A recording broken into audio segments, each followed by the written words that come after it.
여러분들 반갑습니다. 자, 이번에는 여러분들하고 같이 경제 수학에서 그 수요와 공급에 대한 곡선을 사용해서 여러분들하고 같이 전반적인 경제에 대한 도식을 한번 했습니다. 자, 여기 있는 왼쪽에 있는 부분은 효용이 되겠습니다. 예를 들어서 사과를 하나 먹었을 때의 만족감이 100만큼 되고, 하나 더 먹으면 100만큼 되진 않겠죠. 보통 그거보다 10, 다음 3개를 먹을 때는 80, 이런 식으로 이렇게 될 겁니다. 자, 이렇게 되면, 우리 요렇게 되어 있는 부분을 한 개인이 그 효용을 이렇게 막대 그래프로 그렸는데, 그래서 대략적으로 우리가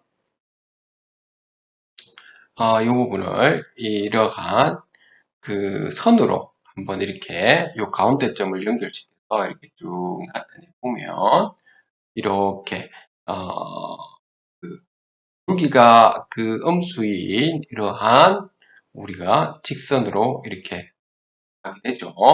이걸 우리는 한계 효용에 대한 곡선이다라고 하는 것입니다.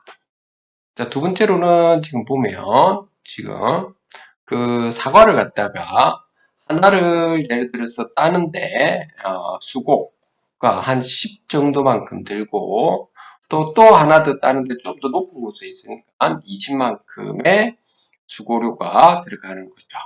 그리고 또 세 번째 딸 때는 30만 이렇게 들어가는 거죠. 이렇게 그 수량에 따른 비용인데요. 비용이 이런 식으로 조금씩 올라가게 되죠.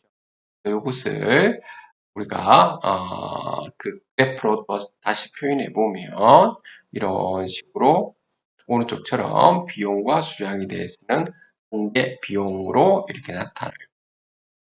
이 두 가지를 우리가 오른쪽 두 가지를 갖다가 하나의 곡선에다가 표현해 보면 수량에 따른 효용을 한계 비용과 한계 효용으로 이렇게 표시할 수 있죠. 그리고 수량 그 Q0만큼의 양이 있을 때에 그때 효용은 순수한 지금 효용 부분인데요. 자, 비용이 이마만큼이 지금 들어갔었고 비용이 이마만큼이 들어갔었기 때문에 비용을 제외한 나머지 부분이 효용이 이렇게 되는 부분이죠. 자, 아랫부분에서는 여기에 있는 그 한계 효용과 한계 비용에서의 그 순효용이 가장 크게 만들어질 때는 여기 면적이 가장 클 때죠. Q 에스트로이드에 있는 부분, 이 평형점에 있는 위치에 가야 순효용이 제대가 된다. 자, 넘어가겠습니다.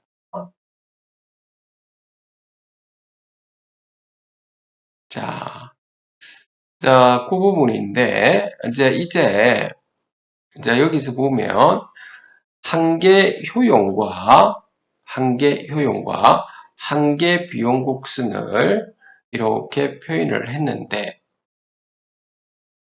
여기에서 우리가,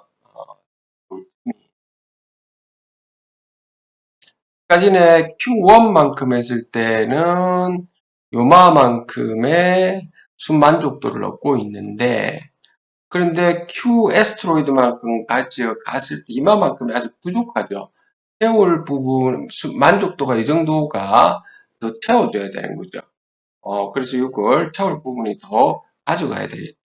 그에 반해서 우리가 만약에 Q 에스트로이드 이쪽으로 가져가게 되면 비용이 여기에 만족도보다 더 커서 여기는 이 삼각형은 불만족 상태가 것이죠. 다음으로 우리가 한계 효용과 한계 비용에서 보게 되면 한계 효용이 이렇게 쭉 올라갈 때, 뭐 서비스 질이 좋았다든지, 또는 어떤 그 당시에 여러분들 아주 좋은 레스토랑에 가서 사과를 먹는 거랑, 레스토랑에 가서 고기를 먹는 거랑, 일반 음식점에 가서 고기 먹는 거 약간 차이가 나죠. 그래서 이렇게 지금 올라가게 된다라고 했을 때는, 그러면 이 양이 좀 더 많게 된다라고 하는 것이죠. 자, 이번에는 비용입니다. 비용이 좀 줄어들게 되는 형태죠. 수고가. 다시 말해서 기계를 사용해 가지고 그러한 그 어떤 아까 사과 같은 경우를 딸 수 있는 수고가 훨씬 더 줄어들게 된다면 그러면은 거기에 따른 우리가 양도 많이 딸 수 있는 것이 되겠죠. 자, 그렇게 되면은, 당연히 행복이, 좀 더 증진되는 거죠. 여기 수준 만족도가 좀 더 커지는 거죠. 자, 위에 이러한 그 한계 효용과 한계 비용이라고 하는 이러한 곡선은 한 개인에 대해서 한번 생각해 본 겁니다. 자급자족하는 그 개인들 말이죠. 그런데 우리가 실질적으로 시장 경제에서는 교양 경제로서 이렇게 살아가고 있죠. 그런 경우에는 우리가 한계 효용 곡선이 곧 수요 곡선으로 이렇게 바뀌게 되죠. 그러면서 우리는 이 부분을 소비자 잉여 이제 이렇게 부르게 되는 거죠. 자, 그래서 예를 들어서 이게 바나나에 대한 그 수요 곡선, 에 대한 수요 곡선이 이렇게 되어 있으니까 일반적인 어떤 물품들에 대한 수요 곡선을 다 대주면 이런 식으로 나타나게 되는 거예요. 그리고 또한 이렇게 한계 비용 곡선 같은 경우도 이제 교환 경제에서는 이렇게 공급 곡선으로 이렇게 일어나게 될 테고 그래서 이 부분이 생산자 잉여가 되죠. 그래서 우리가 그 사과를 따는데 수고, 그 다음에 바나나를 따는데 들어가는 지금 수고료 이런 것들을 다 합쳐져서 총 공급 곡선이 이렇게 나타나게 될 겁니다. 그래서 수요 곡선과 공급 곡선이 만나는 이 지점이 되죠. 균형에 대한 그 가격과 양이 결정이 되는 거죠. 그런데 가격이 조금 더 오르게 되면 초과 공급 상태가 일어나고 가격이 떨어지면 초과 수요 상태가 이렇게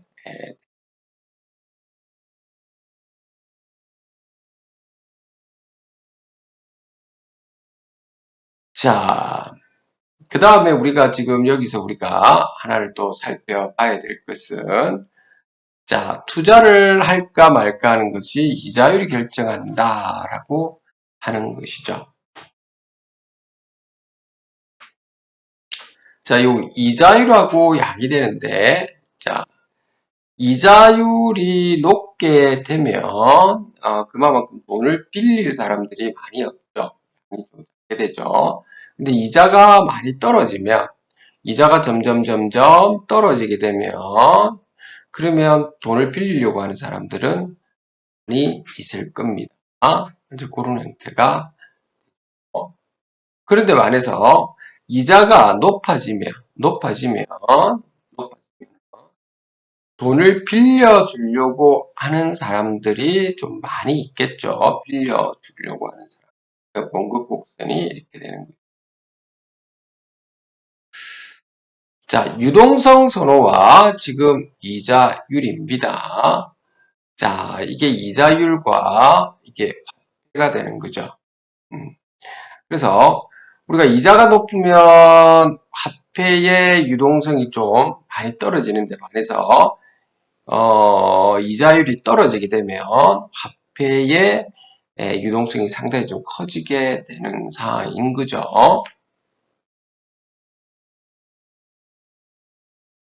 자, 공급에 대한 탄력성이 되겠습니다. 이 가격과 양에 대해서 공급인데, 공급이 변함이 없이 이렇게 일정하게 되는 아주 극단적인 비탄력적인 경우가 있고, 또 그 극단적으로 가격은 딱 정해져 있고 양은 마음대로 변하더라도 가격이 변하지 않는 이러한 공급 탄력성이 아주 높은 두 가지 경우를 한번 살펴보면 좀 좋겠죠. 여러분들이 공급 탄력성이 낮다, 높다를 제대로 구별할 수 있다라고 하는. 그러니까 가격과 그 수량에 따라서인데 여기에 우리가 수요 곡선과 공급 곡선에서 우리가 수요 곡선이 점점 늘어나게 됐을 때 외부 변수에서 늘어나게 되면 가격이 이렇게 올라가는 상황이 벌어지게 되죠. 그런데 말해서 공급 탄력성이 지금 높은 경우에는 아무리 그 수요가 늘어난다 하더라도 가격은 변하지 않고 양만 이렇게 늘어나는 형태가 되죠. 요 타이점이 뭐냐면 공급 탄력성이 낮은 경우에는 수요 곡선이 증가하게 되었을 때는 가격이 올라가는데 반해서 공급 탄력성이 높은 경우에는 오히려 가격은 고정되어 있고 양만 늘어난다라고 하는 것이죠. 지대라고 하는 부분은 공급이 고정되어 있고 공급 늘리는 데는 추가 비용 없이 벌어들이는 수입을 이야기하죠. 이 같은 경우가 대표적인 예라고 볼 수 있는데, 그러니까 이렇게 가격과 우리가 양에 대해서 이렇게 공급 곡선은 고정되어 있다라고 하는 것이죠. 그럼 이 부분이 이제 지대가 되는 거죠. 예? 자, 그러면 이제 요렇는데 지대를 갖다가 낮춘다. 다시 말해서 임대료를 갖다가 낮춘다든지 이런 부분을 하게 되면 가격은 낮아지지가 실질적으로 우리가 가격은 낮아지지는 않고 실제 토지를 임대해 주는 사람들 또는 어떤 상가를 임대해 주는 사람들 입장에서는 좀 불리한 이런 상황이 벌어지게 하는. 그래서 여기보다는 정책적으로 우리가 공급을 있죠. 공급을 증가시켜 가지고 가격을 낮추는 조건으로 가는 게 인상적인 사항이에요. 수요 탄력성도 여기처럼 이게 낮아지고 이런 경우는 낮아지는 경우, 이런 경우는 수요 탄력성이 상당히 높다라고 할 수 있죠. 왜냐하면 탄력성은 어떤 특정한 가격에 대한 가격의 변화율 분에 공급에 대한 공급의 변화율을 이야기하는 거죠. 어떤 특정한 그 시점에 있는 공급의 변화율. 특정한 시점의 가격의 변화율. 그거 우리가 다루는 것이죠. 그래서 수요의 소득 탄력성은 소득이 좀 증가하면 이런 식으로 오른쪽으로 가고 이렇게 가는 거죠. 수요 탄력성이 작은 경우와 큰 경우 이렇게 볼 수 있고.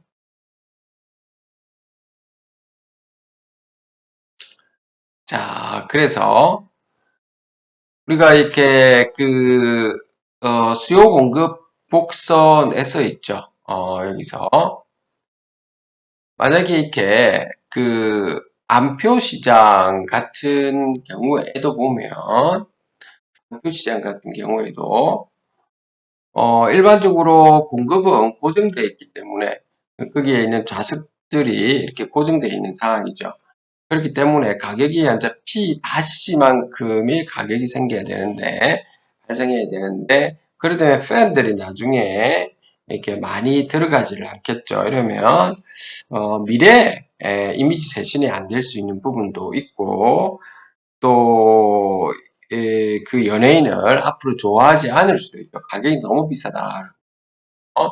그래서 이 가격을 이렇게 지금 낮춰가지고 가격을 이렇게 조금만 더 낮춰가지고 있죠. 낮춘든지 이렇게 해가지고도 가져가는 거죠. 물론 거기에 대한 비용은 치러야 되겠죠. 자, 임금과 노동 부분인데요. 자, 여기도 임금에 따른 노동인데, 임금이 점점 낮아지면, 임금이 점점 높아지면, 우리가 그 노동에 대한 수요는 줄어들게 되죠. 그리고 임금이 점점 낮아졌을 때 노동에 대한 수요가 커지죠. 근데 노동자 입장에서는 그렇지가 않죠. 임금이 높아지면 높을수록 노동을 막 하려고 하죠. 그런 상황인 거죠. 자, 그래서 이 부분에 대해서 또 여러분들이 한번 보시면 될 겁니다.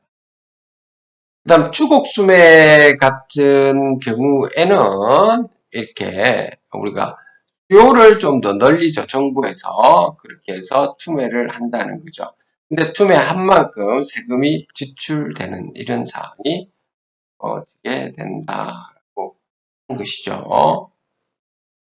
과인 생산 작물 같은 경우에도 폐기한 작물에 대한 보상액을 갖다가 준다든지 이런 경우. 뱃세 같은 경우는 세금으로 거두어들이는 부분이죠. 그래서 세금을 갖다가 이렇게 또 올려버리는 거죠. 그러니까 가격을 더 올려버려서 세금 부분입니다. 요와 같은 그래프가 나타날 수가 있고, 자, 바나나의 그 시장 공급 곡선과 옷의 시장 공급 곡선을 우리가 여기 한번 보세요. PQ. 시장에 그 바나나 시장 공급 곡선, 그 다음 옷의 공급 곡선인데 이제 보면 물가는 요 물가들에 대한 가중 평균이 될 거고, 그 다음에 여기 가로쪽에는 GDP가 되어서 GDP는 P 에스트로이드, Q 에스트로이드, P, A, P, B 이런 식으로 각각에 대해서 있죠. 각각에 대한 그 시장 공급 곡선에 PQ 값을 곱해준 부분이 GDP가 되는 거예요. 그래서 GDP에 대한 물가가 되는 부분이 되는 거죠. 이 부분이 그래서 총 우리가 공급 곡선이 되죠. 물가에 대해서 우리가 수요에 대해서도 GDP에 대한 수요 곡선도 이렇게 되죠. 그래서 GDP하고 물가 수준에서 우리가 어, 그 총 공급량이 점점 많아지게 되면 그만큼 생산이 좀 많아지면 한 국가 내에서 그러면 그만큼 물가가 또 높아지는 상황으로 가게 되는 건 당연하죠. 그래서 총 수요와 총 공급이 일치하는 부분으로 이렇게 가져간다라고 하는 것이죠. 장기 추세, 성장 추세하고 경기 변동인데 GDP와 시간에 따랐는데 장기 성장 추세 이렇게 되는데 실제 성장 곡선은 왔다 갔다 이렇게 하죠. 그래서 장기 성장 추세보다 위쪽에 있는 경우를 우리 호황이라고, 장기 성장 추세보다 아래쪽에 있는 호황이라고 이렇게 지금 부르게 되죠. 자, 그래서 여러분들이 오늘 여기까지 여러분들하고 같이 수요 공급 곡선에 대해서 한번 살펴보도록 했었습니다. 여러분들이 한번 잘 살펴보면 됩니다.